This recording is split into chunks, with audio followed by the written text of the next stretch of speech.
بسم اللہ الرحمن الرحیم. Dear students, welcome to PMDC online lecture room. میں professor Saeed Ahmed associate professor آپ سے اس اسلامیات کے ٹاپک پہ انشاءاللہ آج بات کروں گا. ہمارا آج کا جو ٹاپک ہے وہ ہے بنیادی عقائد. آپ کو یاد ہوگا پچھلے ٹاپک جو ہم نے پڑھا تھا، تو پچھلے ٹاپک میں ہم نے اسلام کا تعارف پڑھا تھا.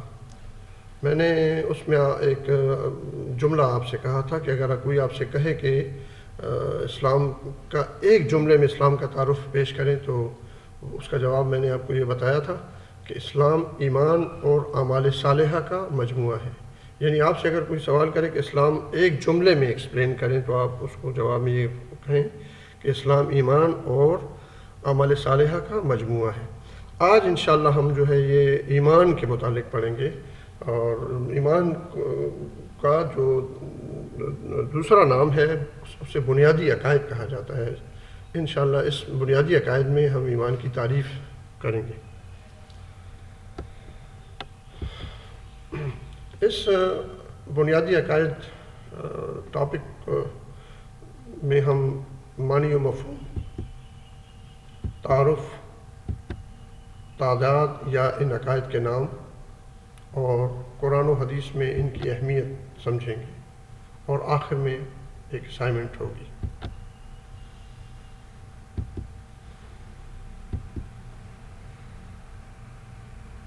بنیادی عقائد، معنی و مفہوم. بنیادی لفظ بنیاد یعنی بیس سے ہے، اسی لیے بنیادی کے معنی بیسک ہوئے. عام اصطلاح میں ان سے مراد اہم، جبکہ عقائد سے مراد بلیفز ہوتے ہیں. اور عقائد لفظ جو ہے یہ لفظ عقیدہ کی جمع ہے. عقیدہ کے معنی ہوتے ہیں گرہ لگانا، گانٹھ لگانا یا مضبوط باندھنا. اسی نسبت سے انسان کے پختہ، مضبوط اور اٹل نظریات اس کے عقائد کہلاتے ہیں. تعارف.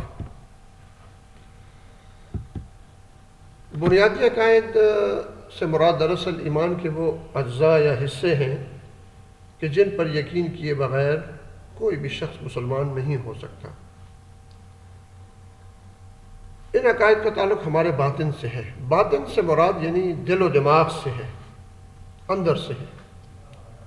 یعنی ہم ان عقائد کو دل و دماغ میں سے قبول کرتے ہیں، دل و دماغ میں رکھتے ہیں، اس لیے یہ ان کا تعلق ہمارے باطن سے ہے. چنانچہ انہی عقائد پر اسلامی اعمال کی بنیاد رکھی گئی ہے. دیکھیں، میں نے آپ سے کہا تھا کہ اسلام کے متعلق احادیث میں آتا ہے کہ اسلام کے 5 ارکان ہیں، یعنی 5 ستون ہیں. تو ستون ہوا میں تو نہیں کھڑے ہوتے نا. ستون کے لیے، ان کو کھڑا کرنے کے لیے ایک ہموار زمین چاہیے ہوتی ہے، اور پھر ان کو مضبوط کرنے کے لیے ایک سہارا چاہیے ہوتا ہے. تو یہ بنیادی عقائد جو ہیں یہ دراصل ایسے ہی ہے جیسے کہ آپ ایک مکان بناتے ہیں نا، تو اس کے لیے آپ پہلے بنیاد بناتے ہیں، اور بنیاد کی مضبوطی پہ آپ بہت زیادہ آپ کا فوکس ہوتا ہے. اس کی وجہ یہ ہوتی ہے کہ آپ اس لیے کہ اگر بنیاد مضبوط ہوگی تو اوپر مکان جو ہے اس کی جتنی بھی آپ تعمیر اوپر زیادہ اس کے پورشن بنانا چاہیں، زیادہ اوپر اس کو چڑھانا چاہیں تو وہ اتنا ہی بلڈنگ بن سکے گی. اگر بنیاد مضبوط نہیں ہوگی تو پھر آپ کی عمارت جو ہے وہ جو ہے اس کی مضبوطی کا کوئی تک نہیں بنتی. تو ہمارے جو اعمال ہیں، یہ بنیادی عقائد جو ہیں، اس کی بنیاد جو ہے، اس کی مثال بنیاد کی ہے، اسلام کی بنیاد کی ہے. جیسے مکان کے لیے بنیاد ہوتی ہے اور بنیاد کی مضبوطی جو ہے وہ مکان کی مضبوطی کا انحصار اس پہ ہوتا ہے، اس طرح ہمارے جو اسلامی اعمال ہیں ان کی جو مضبوطی ہے، ارکان اسلام کی مضبوطی کا دار و مدار جو ہے وہ بنیادی عقائد پہ ہے. اگر بنیاد مضبوط ہوگی تو میں نے کہا کہ عمارت بھی مضبوط ہوگی، بلڈنگ مضبوط ہوگی. تو اگر ہمارے یہ بنیادی عقائد جو ہے یہ ٹھیک ہوں گے، ہمارے بنیادی عقائد جو ہے وہ مضبوط ہوں گے، تو ہمارے باقی اعمال بھی آٹومیٹیکلی مضبوط ہوں گے انشاءاللہ.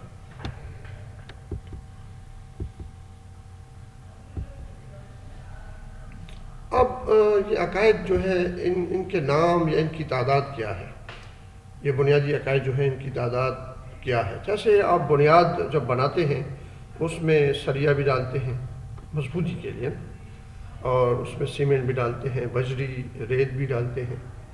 تو میں نے مکان کے ساتھ اس کو اس لیے وہ کیا کہ اسلام جو ہے نا وہ ایک عمارت کی مانند ہے، اس کے ستون ہے، اس کی چھت ہے اور اس کا بنیاد ہے. تو بنیاد اس لیے میں نے مٹیریل سے مثال دی. تو بنیاد جو ہے چونکہ اس میں بھی مٹیریل استعمال ہوتا ہے، کچھ اشیاء ڈالی جاتی ہیں اور ان کے مجموعے کو بنیاد ہم کہتے ہیں.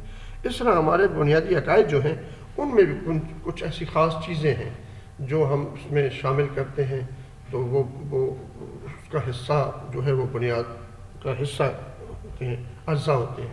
تو بنیادی عقائد جو ہے وہ ان کی تعداد یا ان کے نام کیا ہیں، اس طرف آتے ہیں. بنیادی عقائد جو ہے مندرجہ ذیل ہیں. نمبر 1 اللہ تعالیٰ پر ایمان.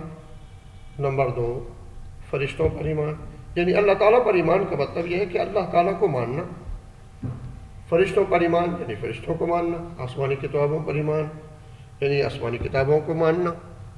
نمبر 4 رسولوں پر ایمان یعنی انبیاء کرام کو ماننا، برحق ماننا.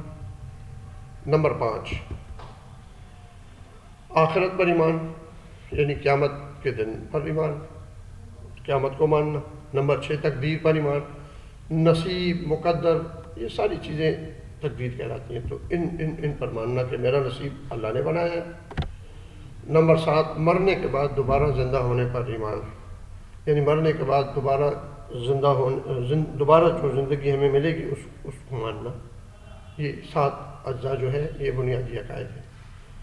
جس میں نے کہا نا بنیاد کے لیے مٹیریل میں سریا، سیمنٹ، بجری، ریت، یہ تو اس میں بھی بنیادی عقائد میں بھی یہ 7 چیزیں جو ہے یہ لازمی ہے، یہ لازم ہے، ضروری ہے.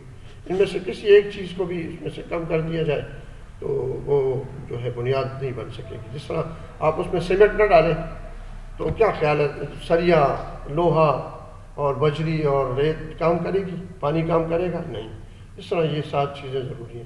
اکثر بچوں کو یہ بھول جاتا ہے کہ ان کی تعداد کیا ہے یا ان تعداد کتنی ہے، تو کوئی 5 لکھ دیتا ہے، کوئی 6، کوئی اس طرح نہیں ہے. یاد رکھیں ہمیشہ کچھ چیزوں کو دوسری چیزوں سے ملایا جائے تو وہ چیز پھر یاد رہتی ہے. جس طرح آپ نے سنا ہوگا 7 آسمان، تو یہاں بھی 7 آسمانوں کا ذہن میں تصور رکھتے ہوئے ان عقائد کو جو ہی ذکر آئے تو آپ فوراً وہ 7 آسمانوں والی بات، 7 کا لفظ وہ کریں گے نا، 7 کا فگر، تو آپ کو ایک دم سے ان کی تعداد یاد آ جائے گی. تو یہ 7 ہے. جس طرح 7 آسمان ہے تو 7 بنیادی عقائد بھی ہیں. قرآن اور حدیث میں ان کی کتنی امپورٹنس ہے، کتنی اہمیت ہے. قرآن اور حدیث میں ان کی اہمیت کی طرف آتے ہیں. ارشاد باری تعالیٰ ہے وَلَكِنَّ الْبِرَّ مَنْ آمَنَ بِاللَّهِ وَالْيَوْمِ الْآخِرِ وَالْمَلَائِكَةِ وَالْكِتَابِ وَالنَّبِيِّينَ.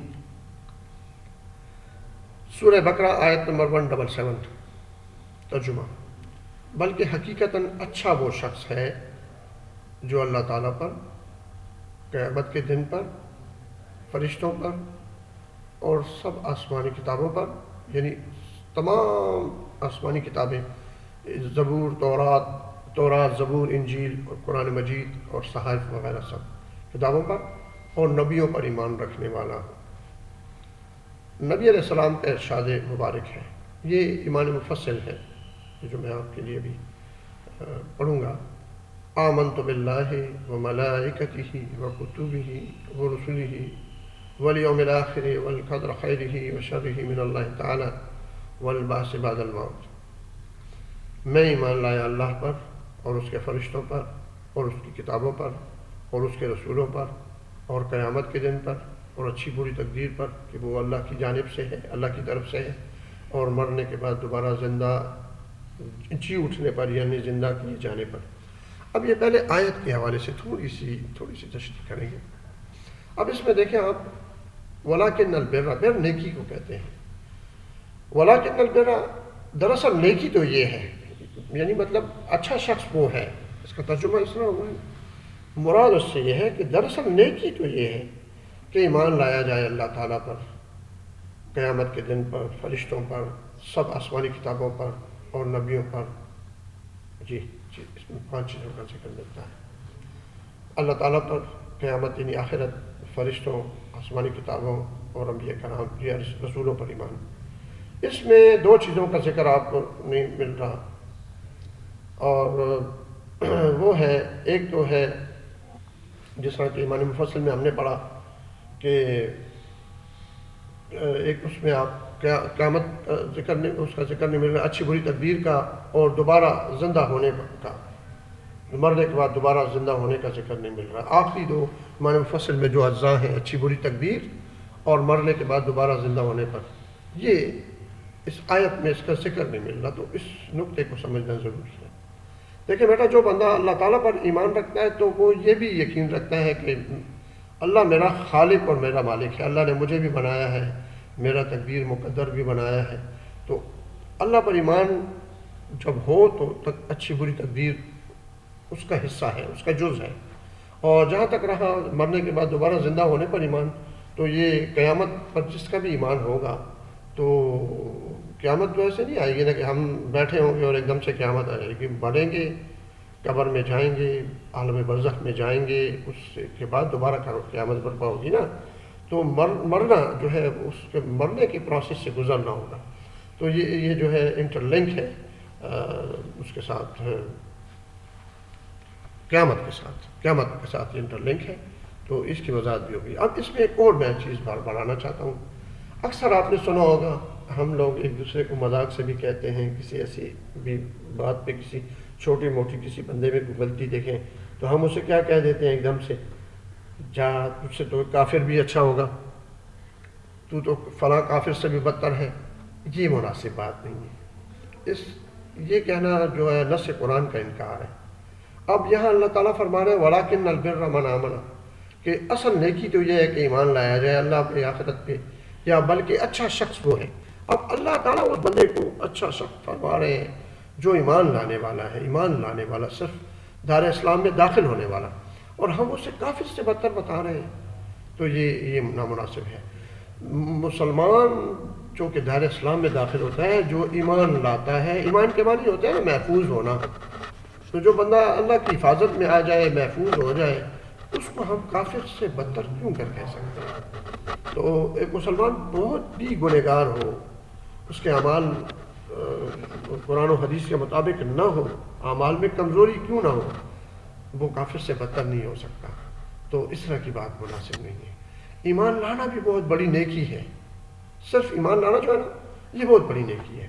آقا علیہ السلام کے دور کا میں ایک واقعہ آپ کو سناؤں گا کہ اعمال ہمارے لیے ٹھیک ہے نا، ایمان، میں نے دوبارہ اس جملے کی طرف آؤں گا جو لیکچر کے ابتدا میں نے کہا تھا کہ اسلام کی ڈیفینیشن ایک جملے میں اگر کی جائے تو ایمان اور اعمال صالحہ کا مجموعہ ہے۔ تو دیکھو بیٹا، یہ دونوں چیزیں ضروری ہیں نا، ایمان لانے کے بعد اعمال صالحہ ضروری ہیں۔ اب میں جو بات پہلے درمیان میں کی، وہ میں نے کیا کی کہ ایک ایمان لانے والا شخص جو ہے وہ کافر سے بہتر ہے۔ تو دیکھو اس کا ثبوت یہ ہے کہ نبی علیہ السلام کا دور ہے اور رمضان المبارک کے ایام ہیں، اور اس میں مدینہ شریف کے بازار میں سے ایک والد اور اس کے ساتھ اس کا بچہ گزر رہے ہیں۔ تو بچہ وہ یہودی ہیں، چونکہ یہود کے تو روزے نہیں تھے، تو بچے کے ہاتھ میں کوئی کھانے کی چیز تھی، روٹی وغیرہ، تو وہ اس نے کھا لی۔ تو اس کے والد نے اسے ڈانٹا بڑی سختی کی کہ بھائی یہ مسلمانوں کے روزے ہیں اور یہ ہمارے ہمسائے ہیں، اور آپ نے ان کے بازار سے گزرتے ہوئے ایسے آپ سر عام روٹی کھا رہے ہو، ایسا نہیں کرو، بری بات ہے۔ کچھ عرصے بعد ایک صحابی نے اپنے دوسرے صحابی اپنے ساتھی سے کہا کہ فلاں یہودی کو میں نے جنت میں دیکھا ہے۔ تو انہوں نے کہا کہ یہودی اور جنت؟ تو انہوں نے کہا کہ ہاں میں نے اسے جنت میں دیکھا ہے۔ تو انہوں نے کہا چلو تحقیق کرتے ہیں کہ یہ آپ کے خواب میں آپ نے اسے جنت میں دیکھا۔ تو وہ اس کے گھر گئے، جب وہاں گئے تو پتہ چلا کہ وہ تو وفات پا گئے ہیں، اور انہوں نے سارا احوال پوچھا کہ جی وہ وفات پا گئے، تو کیسے کب فوت ہوئے، سارا واقعہ سنا تو پتہ چلا کہ وفات سے کچھ دن پہلے وہ دار اسلام میں داخل ہوئے تھے، یعنی ایمان لائے تھے۔ اب ان کی باقی زندگی دیکھیں تو اسلام کے مطابق نہیں ہے، اعمال صالحہ انہوں نے نہیں بجا لائے، اسلام کوئی عمل نہیں کیا لیکن صرف ایمان لائے، اور اس ایمان کی بنیاد پہ ایک صحابی کی خواب تو جھوٹی نہیں ہو سکتی نا، تو وہ صحابی اسے جنت میں دیکھتے ہیں. تو یہ میں نے اس بات کو تقویت دینے کے لیے آپ کو یہ بات کی، اور میں یہ کہوں گا کہ یہ مناسب نہیں ہے کہ ایک مسلمان جو دائرہ اسلام میں داخل ہو چکا ہو، مومن ہو، ایمان لایا ہو، اس کو کافر سے بدتر بتانا یہ مناسب نہیں ہے.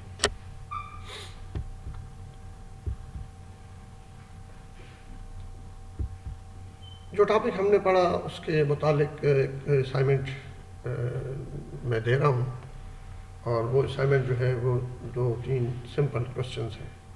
پہلا سوال جو ہے، بنیادی عقائد پر ایمان لائے بغیر کوئی مسلمان کیوں نہیں ہو سکتا؟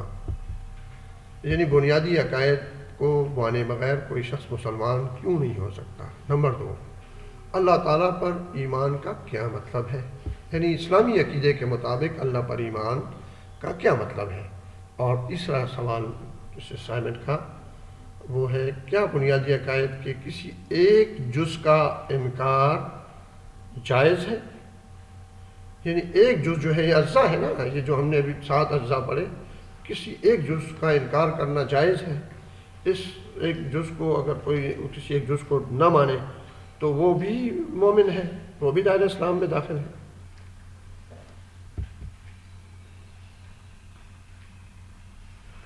یہ ٹاپک ہم نے پڑھا. انشاءاللہ اگلے ٹاپک میں اللہ کے حکم سے ہم ان کی وضاحت کریں گے. ان 7 جو اجزاء کو ہم نے ابھی آج سمجھا، اس میں بالترتیب اللہ تعالیٰ پر ایمان، فرشتوں پر ایمان، رسولوں پر ایمان، آخرت پر ایمان، اور آخری جو ہے وہ مرنے کے بعد دوبارہ جی اٹھنے پر ایمان. 7 اجزاء کے متعلق پڑھا.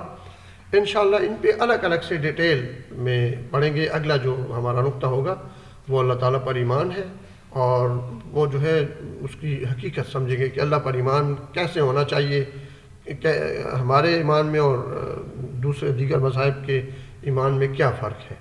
انشاءاللہ اس پہ بات کریں گے.